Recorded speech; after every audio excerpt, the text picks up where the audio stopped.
제가 처음 이걸 해봐서 순서가 이제 좀 약간 헷갈렸습니다. 오늘은 이제 우리 함께 DNA라는 제목으로 여러분과 말씀을 나누고자 합니다. 저는 이 설교를 한 몇 차례 했었고 이 설교를 참 좋아합니다. 왜냐하면 이게 저희의 본질, 개인이며 교회의 본질적인 이야기이기 때문에 이 이야기를 제가 어느 부서에 부임하든지 어떤 모임에 갈 때 이 이야기로부터 시작합니다. 왜냐하면 이 이야기, 즉 이제 공동체에 대한 이야기인데요. 이 이야기가 풀리지 않으면 아무리 우리끼리 좋은 프로그램으로 뭐 즐거운 시간을 보내고 교제하고 재정을 많이 드리고 뭔가 행사를 해도 이 첫 출발점인 첫 단추가 꿰지지 않으면 뭔가 제대로 하나님이 원하시는 대로 진행되지 않는다라는 느낌을 가지게 돼요. 즉 하나님으로부터 우리가 어떤 존재인가를 정확하게 이해하면서 출발했을 때 우리는 혹시 우리의 인원이 부족해도 재정이 부족해도 어떤 행사나 프로그램이 뭐 뛰어나지 않더라도 원줄기, 원생수의 근원인 하나님으로부터 우리가 어떤 존재인가를 정확하게 알게 됐을 때 우리에게는 강력한 힘이 발현되게 됩니다. 오히려 재정이나 사람이 많거나 프로그램이나 뭐 행사가 많은 것보다 그렇게 해서 부흥하는 것처럼 보이는 것보다 이렇게 하나님으로부터 출발된 나의 존재, 우리 목장과 공동체와 교회가 어떤 것인가를 정확하게 알고부터 출발함이 어떻게 보면 가장 강력한 영적인 힘이 됩니다. 왜냐하면 교회의 생명력이 그 하나님의 본질에서부터 출발하기 때문이죠. 네. 너무 좀 장황하게 막 이렇게 얘기했는데 인사를 좀 하면 좋겠습니다. 예수정한 스타일이 좀 이렇게 따뜻하더라고요. 그래서 옆에 있는 분들에게 이런 인사를 하면 좋겠습니다. 하나님으로 충만하십시오. 그리고 요 말을 저는 좀 더 좋아하는데 하나님으로 배부르십시오 이렇게 한번 인사. 하나님으로 배부르십시오. 이게 무슨 말이야? 붕어빵을 먹으라는 얘기야? 뭐 밥을 교회에서 많이 먹으라는 얘기야? 뭐 그런 것도 해당되는데 이제 다 아실 거예요. 영적으로 여러분 이렇게 그 배고픔이 있으면 결핍이 있으면 계속 막 다른 거 찾아다니지 않는데 하나님으로 충만하게 되면 어떻습니까? 배부르면 넉넉하면 모든 게 다 가진 것 같죠. 먼저는 이제 결핍에 대한 얘기를 살짝 드리고자 하는데 왜냐하면 결핍이라는 문제는 그러니까 우리가 하나님으로든지 어떤 거로든지 충분하지 않다는 결핍은 인간의 인생을 완전히 뒤바꿔 놓습니다. 근데 이 결핍이 그러니까 내 안에 결핍이 있다는 것, 그 결핍을 통해서 부족함을 통해서 내가 건강하지 않다는 것을 인지하는 것은 생각보다 빠르게 되지 않습니다. 그러니까 어떤 문제가 발생했을 때, 그러니까 결핍으로부터 어떤 문제가 발생했을 때 그때 알아요. 내가 좀 이상하구나. 내가 지금 문제가 있구나. 내가 지금 다른 사람과 좀 다르구나. 내 인생이 좀 계속 꼬이구나. 어려움이 있구나. 이 결과를 알게 됐을 때 우리는 우리의 인생을 한번 살펴보면서 성찰하면서 내가 이런 결핍 때문에 내가 이렇게 됐구나. 나의 성격, 내 인격, 내 어떤 태도, 내 습관이 이런 결핍 때문에 내게 일어났구나를 깨닫는 것은 나중의 일입니다. 그래서 이 결핍의 문제, 부족함의 문제를 빨리 인식하고 객관적으로 그것을 빨리 파악해서 내게 이런 문제가 있구나를 알면서 그것을 아는 것에서부터 이제 치유 회복은 시작되거든요. 그러니까 이걸 아는 것은 너무 중요한 것이죠. 여러분 한번 말씀드려 볼게요. 한 두 가지 정도를 말씀드려 보면 첫 번째, 여러분 돈이 없는 결핍, 재정적인 결핍 우리 모두 겪고 있잖아요, 그렇죠? 부자신가요 혹시? 부자신 것 같은데. 부자가 아닌 대부분의 사람은 오늘 먹을 거, 이번 한 달에 뭐 할 거, 우리 아이들 뭐 학자금, 교육비, 뭐 이번에 월세, 뭐 차 렌트비, 뭐 이런 걸로 막 가득 차 있죠. 여러분 그 재정적인 결핍을 가지고 있는 아주 어렸을 때부터 가난하게 막 밥 못 먹고 막 맨날 어떤 그 아르바이트를 맨날 했어야 되고 뭔가 재정적인 지원을 받지 못한 우리는 여러분 어떠한 문제가 결과론적으로 발생할까요? 아주 근원적인 의식주의 문제가 제대로 해결되지 않기 때문에 항상 불안하고 초조합니다. 이걸 쉽게 말하면 눈치를 보는 거죠. 뭐 오늘 내가 뭐 먹고 살 데가 있을까? 집이 있을까? 배부를 수 있을까? 항상 배고프고 항상 어디 몸을 누일 곳이 없기 때문에 의식주의 본질적인 인간의 가장 기본적인 문제가 해결되지 않기 때문에 불안함이 그의 마음속에 도사리고 있습니다. 항상 불안해요. 안정적이지 않아요. 집을 샀는데도, 차를 샀는데도, 애들 뭐 교육비 괜찮은데도, 지금 형편이 괜찮은데도 마음 한켠에 항상 가난하죠.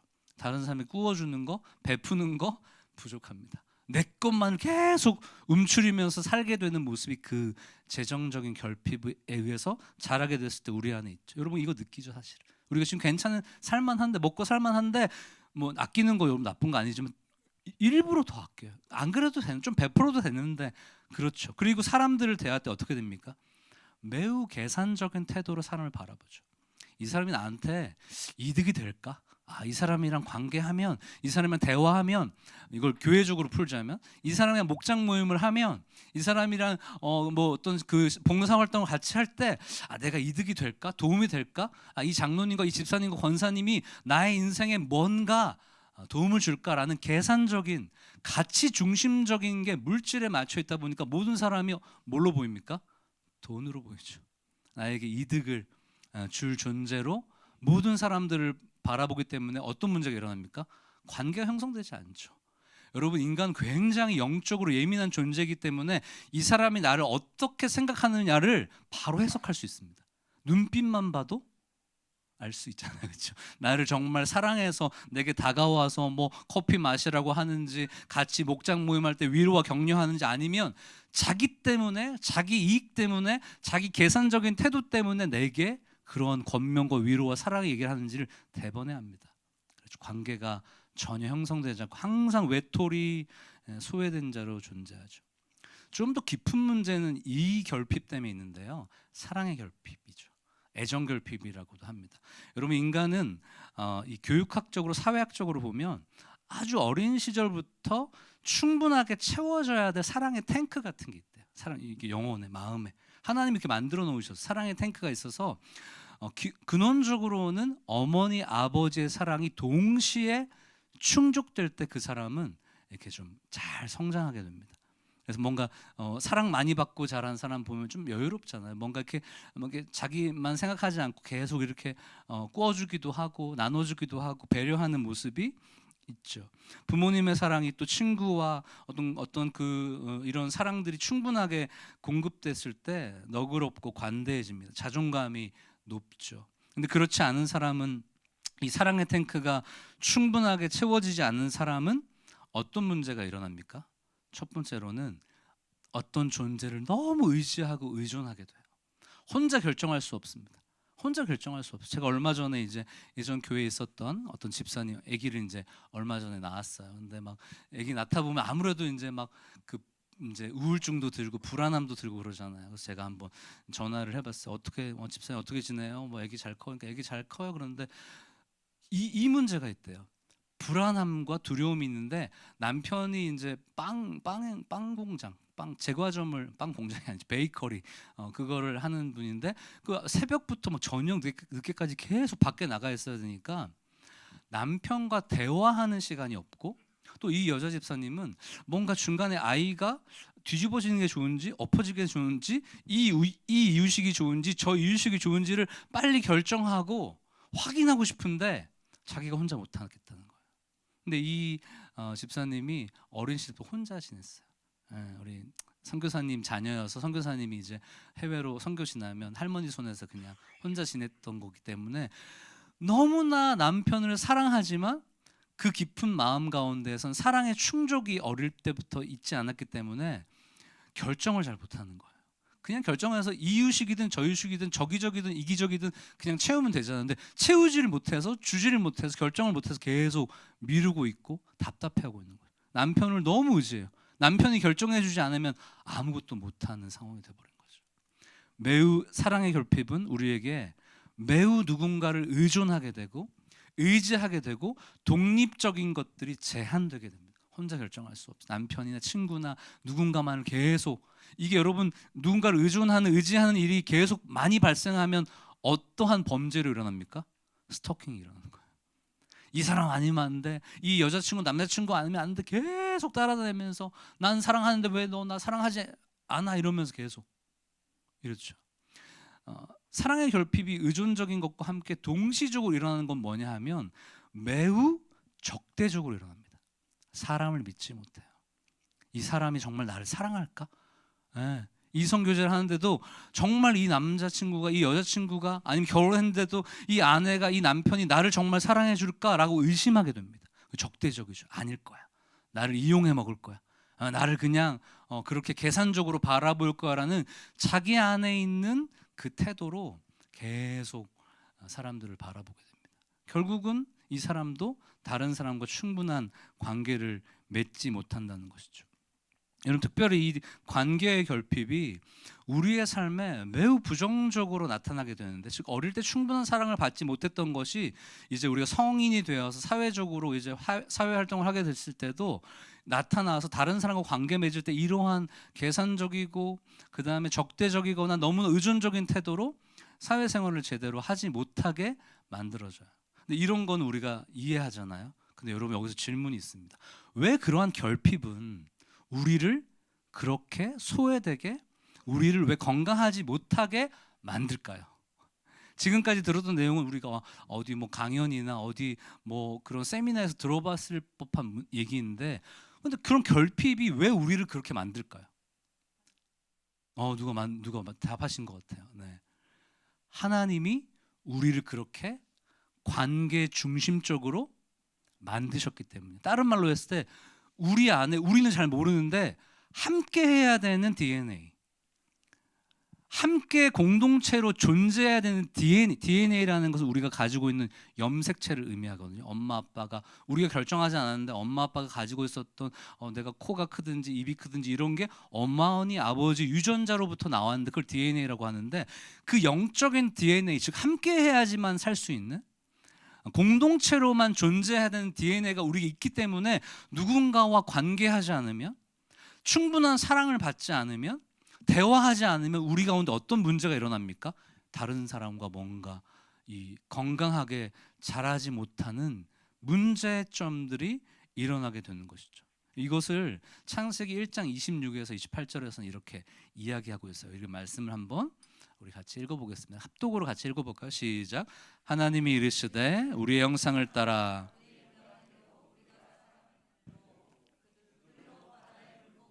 하늘의 새와 가축과 온 땅과 땅에 기는 모든 것을 다스리게 하자 하시고, 하나님이 자기 형상 곧 하나님의 형상대로 사람을 창조하시되 남자와 여자를 창조하시고, 하나님이 그들에게 복을 주시며 하나님이 그들에게 이르시되 생육하고 번성하여 땅에 충만하라, 땅을 정복하라, 바다의 물고기와 하늘의 새와 땅에 움직이는 모든 생물을.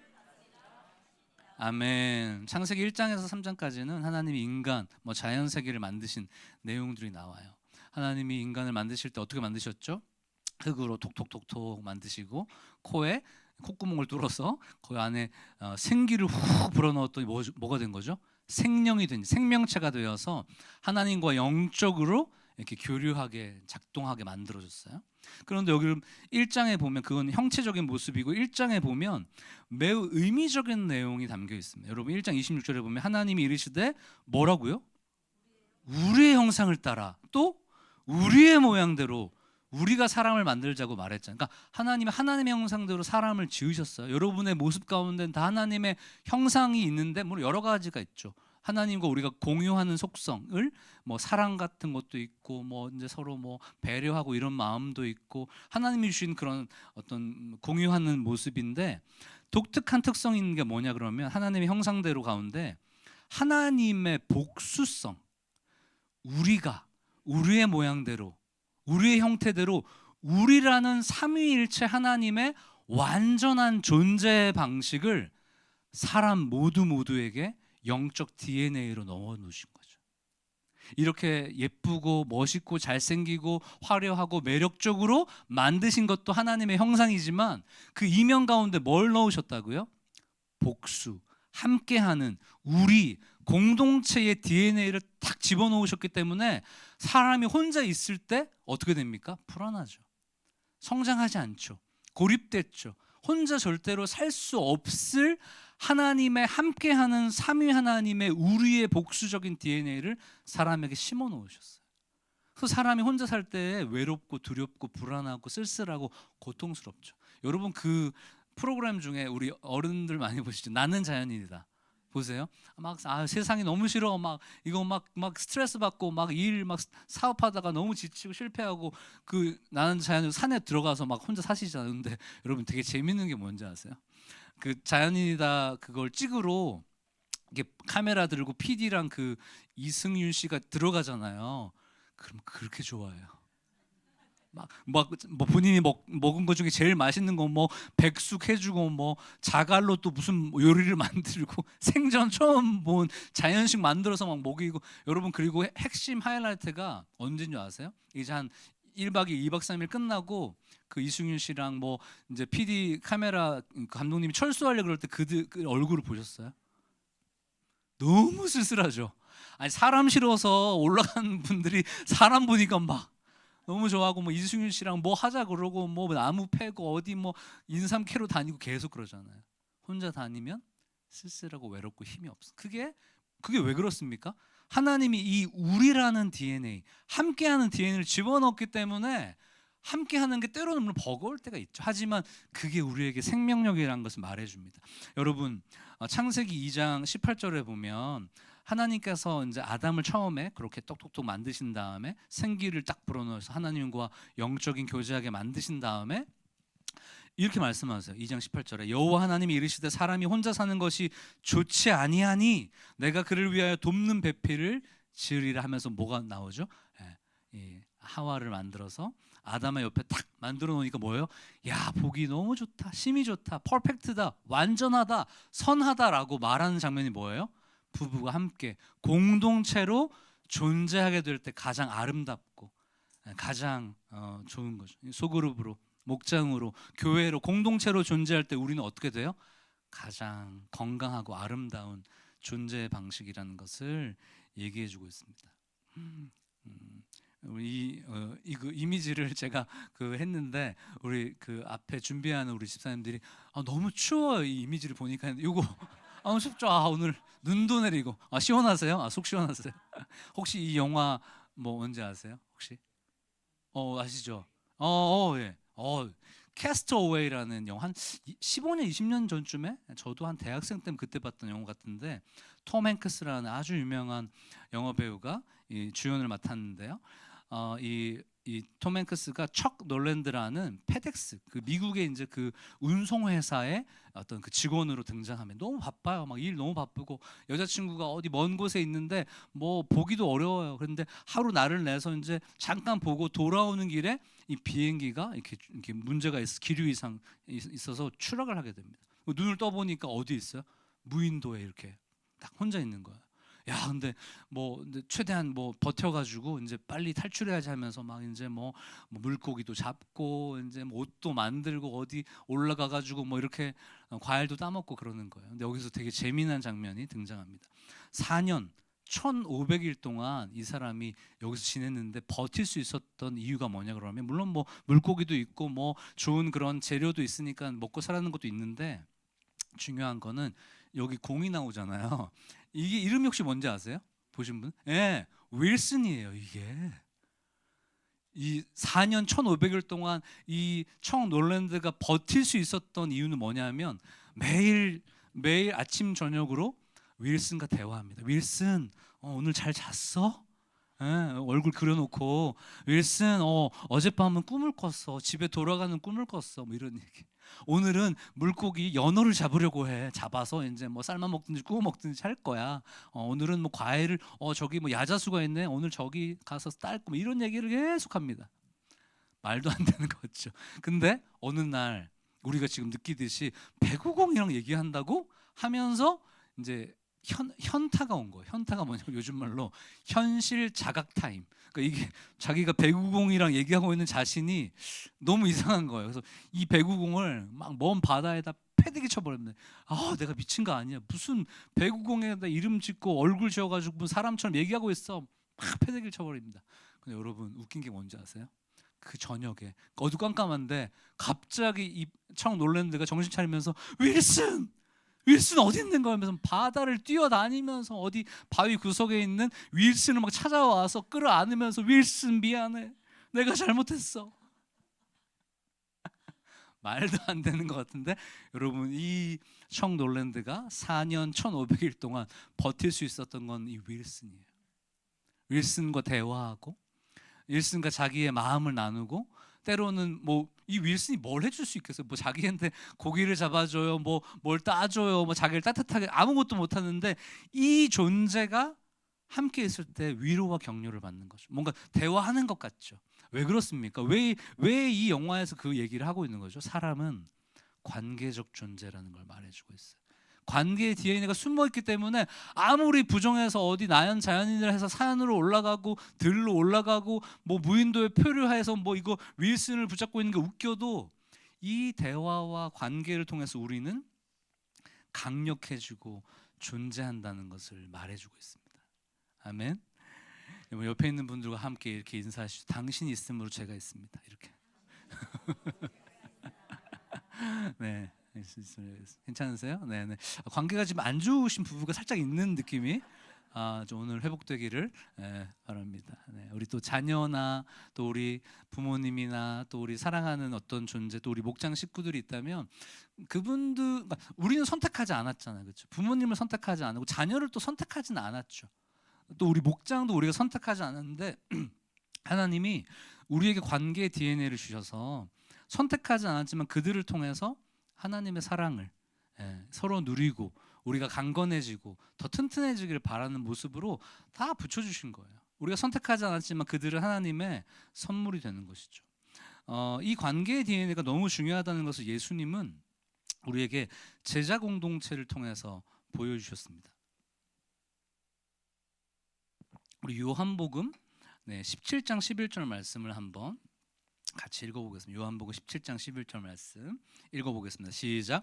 나는 세상에 더 있지 아니하오나 그들은 세상에 있었고 나는 아버지께로 가옵나니 거룩하신 아버지여, 내게 주신 아버지의 이름으로 그들을 보존하사 우리와 같이 그들도 하나가 되게 하옵소서. 아멘. 이게 무슨 말인가 하면 예수님이 이제 당신이 십자가에 돌아가시고 사흘 만에 부활하신 다음에 승천하실 것을 아시고 유언적인 기도를 하시는 장면이에요. 우리 이 제자들, 나는 세상에 더 있지 아니하니, 그들은 이게 제자들이거든요. 제자들은 세상에 있고 나는 아버지께로 가옵나니 하면서 그들이, 즉 제자 공동체가 성부 성자 성령 하나님이 하나 된 것처럼 하나 될 수 있도록 주님 도와주시옵소서. 또 20절 21절은 제가 찾은 부분 보면, 내가 비옵는 것은 이 사람들만을 위함이 아니요 또 그들의 말로 말미암아 나를 믿는 사람들도 위함이니 아버지여, 아버지께서 내 안에 내가 아버지 안에 있는 것 같이 그들도 다 하나가 되어 우리 안에 있게 하사 세상으로 아버지께서 나를 보내신 것을 믿게 하옵소서. 여러분, 얼마나 절절합니까? 여러분, 예수님이 이 땅 가운데 오셔서 30세 때 이제 그 공생의 사역을, 본격적인 사역을 출발하시는, 복음을 선포하고 하나님 나라가 임하였다, 예수님 믿고 구원받으라, 이런 복음을 선포해서 하나님 나라를 확장하는 장면에서 사실은 예수님 혼자서 이 사역들을 다 감당할 수 있죠. 천군 천사 다 불러서 모든 것들을 감당할 수 있는 능력이 이미 예수님 안에서는 하나님이시기 때문에 있으시죠. 그럼에도 불구하고 예수님이 첫 번째 하신 사역들은 제자들을 찾아가시는 거. 베드로, 안드레, 야고보, 요한, 바돌로메, 빌립 다 한 명 하면 12명 제자들을 찾아다니면서 부릅니다. 그러면서 뭘 만들어요? 제자 공동체를 만들죠. 그리고 제자 공동체를 이제 떠나가야 되는 이제 예수님의 그 상황 가운데 이렇게 간절히 기도하는 거예요. 하나님 아버지, 우리가 성부 성자 하나님이 하나 된 것처럼 우리 제자들이 그들과 진실하게 하나 되어서 이 하나 되는 것을 통해서 강함, 세상 가운데 유혹과 시험과 어려움이 있을 때 이것을 능히 이겨낼 수 있는 강력한 하나됨의 공동체를 형성할 수 있도록 도와주시옵소서 간절히 기도하는 거예요. 그래서 여러분, 저의 교회는, 그리고 저희의 이 소그룹 목장은, 여러분이 있는 가정은 우리를 힘들게 하거나 지치게 하거나 넘어지는 게 아니라 예수님의 이 소원처럼 그 하나됨을 통하여서 가장 강력한 무기를 장착한 존재로 우리를 세워가는 것입니다. 여러분 때론 우리가 목장하거나 어떤 교회에서 모임하거나 그러면 스타일이 다르니까 아무래도 이제 좀 불편할 때가 있어요. 그쵸? 그쵸, 여러분? 대답 안 하시는데 여기서 또 넘어오시는 분들이 막 아멘을 여기서 크게 하시거나 이러면 또 이제 그 목장 식구들이 이게 어떻게 된 건가 이렇게 하는데 잘 안 넘어오셨습니다. 아주 여러분 수준이 있으세요? 네. 근데 그런 경우가 있죠. 사실 저도 솔직히 말씀드립니다. 이거 이제 우리 이성 목사님이랑 말씀 나눴으니까 사실 청년부 사역을 하기 싫었어요. 왜냐 그러면 제가 청년부 사역을 한 15년 이상 했기 때문에 나이가 이제 제가 40 후반이고 그래서 청년들이 아무래도 이렇게 좀 격차가 있고 청년 사역은 좀 액티브하거든요. 막 움직이고 같이 교제하고 신방도 굉장히 자주 다녀야 되고 그러면 청년들은 우리도 그렇죠. 업다운이 굉장히 심합니다. 감정에 오늘 좋았다가 내일 안 좋고 내일 괜찮았다가 다음날 안 좋을 수 있는 어려운 격동의 시기, 변화의 시기이기 때문에 케어를 많이 하고 또 같이 마음을 나누고 관계를 많이 맺어야 되는데 사실 보통 에너지가 들어가는 게 아니에요. 저도 이제 나이가 들다 보니까 그런 이제 관계적인 에너지를 쏟기가 좀 부담이 되고 저도 이제 또 이제 어떤 그 교회에 대한 개척에 대한 소망이 있기 때문에 작년 어른들도 좀 경험하고 그런 교육들도 하면 좋겠다 이런 마음을 나눴기 때문에 청년 사역을 안 하고 싶었어요. 그런데 우리 교회 와서 봤더니 너무나 필요한 거예요. 그리고 이제 제가 한 1, 2주 기도해 봤더니 청년들을 위해서가 아니라 하나님께서 나를 위해서 만들어 주신 나의 목장이다. 나의 소그룹이다 라는 마음이 훅 들어오니까 제가 인간적으로 뭐 어떤 거를 핑계 댈 수 있는 상황이 아닌 거죠. 여러분의 목장도 그렇습니다. 여러분의 가정도 그렇습니다. 여러분의 교회도 그렇습니다. 딱 보면 뭐 지치고 내가 힘들고 내가 리더니까 내가 뭐 아니면 재정적으로 좀 부유하니까 맨날 쏴야 되고 뭐 맨날 뭐 신방해도 연락해야 되니까 뭐 카톡도 읽지도 않는데 막 이런 스트레스가 있을 수 있잖아요. 근데 여러분 꼭 기억하세요. 하나님이 여러분을 위해서 그 성도님들을 저에게는 우리 청년들을 또 우리 목장의 식구들을 또 우리 가족에 있는 그 원수 같은 사람일지라도 나를 위해서 나를 강하게 하기 위해서 그렇게 하나가 되면 내가 강력해지기 때문에 나를 위해서 그 귀한 한 분 한 분들을 보내주셨다라고 여러분 확신하시기를 축복합니다. 아멘. 정말 그래요. 그래서 오늘 우리 가족들 좀 바라봤을 때 혹시 어제나 이번 주에 다툼이 있었다면 나를 가장 강력하게 하기 위해서 보내주신 하나님의 선물이구나.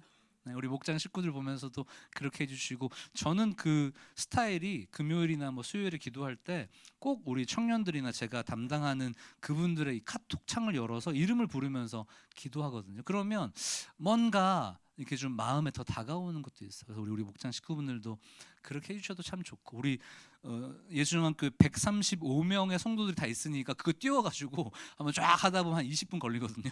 그렇게 한번 해주셔도 중간중간에 또 기도 제목 생기면 그렇게 해서 여러분이 하나됨을 힘썼을 때 어떻게 됩니까? 삼위 하나님의 완전한 그 공동체의 완전한 힘이 우리에게도 부여되는 것이죠. 여러분 그렇게 되는 은혜가 있기를 축복합니다. 네, 제가 마지막으로 좀 두 가지 권면드리자면 다 아시는 내용인데 우리가 이러한 목장으로 올해 이제 집중하고 목장을 통해서 영적인 풍요로움을 배부름을 느끼기 원하는데 너무 중요합니다. 근데 목장으로 가기 전에 더 중요한 목장이 있어요. 뭐냐 그러면 하나님과 나의 목장. 아멘. 하나님과 나의 목장이 정확하게 연결되지 않으면 아무리 목장 모임, 아무리 교회에 너무 좋은 프로그램과 활동을 진행해도 여기 힘이 없습니다. 왜 그렇죠? 생수의 근원, 이 우물은 어디에 있습니까? 하나님으로도 공급되는 것. 하나님이 주시는 힘이 하나님과 나와의 이 1대1의 목장이 완전하게 충분하게 형성되지 않으면 목장 모임 할 때 지치죠. 특히 리더분들은 지치죠. 나 언제까지 이렇게 해야 돼? 언제까지 섬겨야 돼? 하나님이 주시는 힘이 공급되지 않으면 우리는 지치고 넘어지고 시험 들 수밖에 없어요. 사단이 제일 좋아하는 거예요. 여러분 그래서 하나님께서 고린도전서의 말씀을 통해서 이런 말씀을 주셨어요. 우리 고린도전서 6장 19절 20절 말씀 한번 읽어보겠습니다. 시작. 너희 몸은 너희가 하나님께로부터 받은 바 너희 가운데 계신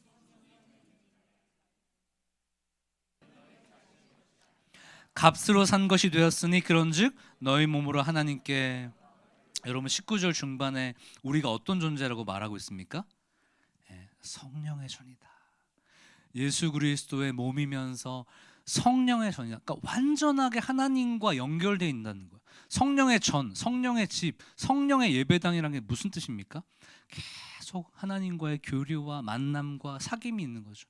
여러분 로버트 멍어의 그리스도 내 마음 그리스도의 집이라는 책에 보면 어떤 사람이 있는데 자기의 마음을 계속 하나님께 오픈하는데 마지막까지 오픈하지 않은 자기 비밀 창고가 있어요.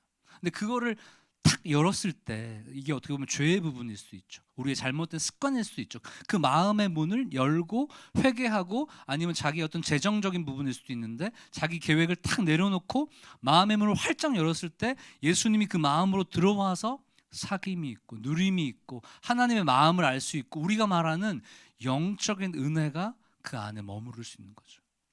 너무 중요합니다. 우리의 마음이 성령의 전이 되는 것, 그분과의 친밀한 교제가 있는 것을 소망하기 위해서 여러분들이 여러분에 있는 여러분의 계획과 아직 내려놓지 못하는 어떤 마음의 문, 그 거실, 그 방이 있다면 그 열고 주님과의 목장 모임, 골방 모임, 주님과의 사귀는 모임을 충실히 가지셔야 돼요. 이걸 위해서 여러분 다 잘 하시겠지만 기도로 도전하세요. 금요 기도회나 새벽 기도, 수요 기도에 오셔서 기도하는 시간을 통해서 주님과 영적인 대화를 나누십시오. 큐티하는 우리 매일 성경 하고 있잖아요. 큐티하는 시간들을 통해서 여러분 영적인 하나님과의 성령의 전인 것을 확인하십시오. 그리고 이제 한 3월부터 그 우리 성경 공부 시간이 분명히 있을 텐데 아마 하셨겠지만 또 도전하셔서 똑같은 내용이어도 또 훈련 받으면 또 새로워져요. 내 상황과 마음은 달라졌으니까. 그래서 또 말씀 훈련 받으면서 내 안에 하나님의 말씀이 계속 거하는 시간을 통해서 하나님과 목장 모임 열심히 하시고 그렇다 보면 어떻게 됩니까? 자연스럽게 우리 실질적인 목장 모임에는 그 은혜가 흘러가죠. 그렇게 하나님과 교제한 우리 목장 리더, 우리 목원들이 얼마나 은혜롭겠습니까? 삶에 실패하고 어려웠지만 하나님으로부터 힘을 받았던 간증과 이런 고백들이 우리 안에 계속적으로 풍성하게 쌓이게 되는 여러분 그 은혜가 있기를 축복합니다. 마지막으로 에베소서 4장 1절에서 3절 말씀, 진짜 마지막으로입니다. 네. 많이 들었던 말씀인데 한번 마지막 읽어보겠습니다. 시작. 그러므로 주 안에서 갇힌 내가 너희를 권하노니 너희가 부르심을 받은 일에 합당하게 행하여 모든 겸손과 온유로 하고 오래 참음으로 사랑 가운데서 서로 용납하고 평안을 맺는 줄로 성령이 하나 되게 하신 것을 힘써 지키라. 아멘. 목장 모임 하다 보면 교회 생활 하다 보면 상처받을 때가 분명히 있어요. 사단은 그렇게 우리를 흔들 때가 있습니다. 좋아 보이는 처음에 목장 좋아 보이고 행복해 보이는 교회 생활 하다가 그런 어려움이 찾아올 수 있습니다. 여러분 그때 이 말씀을 꼭 기억하세요. 성령이 하나 되게 하신 것을 어떻게 지키라고요? 자연스럽게 안 돼요. 힘을 이를 악물고 저 집사님한테 한마디 해야 될 것 같은 힘써 참고 기도해 줌으로 그 어려움의 시간들을 극복해내고 나를 인정하지 않고 나를 격려하지 않는 상황에서도 하나님이 주시는 힘으로 힘써 내가 버텨서 여러분 이 소중한 가정 목장, 여러분의 또 교회 목장, 또 하나님과의 그 목장을 견고하게 세워서 하나님의 풍요로움을 배부름을 경험하는 오늘 또 올 한 해가 되시기를 주님의 이름으로 축원드립니다. 아멘. 우리 이제 찬양을 드릴 텐데요. 이 찬양은 나오셔도 됩니다. 우리 독일의 본회퍼 목사님이 지은 시로 만든 찬양인데 2차 세계대전 때 독일 교회는 히틀러를 구주로 고백했거든요. 히틀러를. 근데 그것에 맞서서 싸웠던 분이 본회퍼 목사님이시고 결국은 젊은 나이에 순교하십니다. 옥중에서 마지막에 쓴 이 시로 찬양을 만들었고 이 찬양은 지금도 독일 교회에 가장 많이 불려지는 찬양이 돼요. 이 찬양 가사에 보면 어려움 속에서도 함께함으로 하나님의 생명력을 얻을 수 있다고 고백하거든요. 여러분 이 찬양 일어나셔서 함께 고백하면서 주님 나에게 어려움이 있지만 힘을 주시고 또 우리 목장이 함께함으로 그 영적인 힘을 공급받도록 도와주시옵소서. 우리 그 마음으로 함께 찬양 드리겠습니다.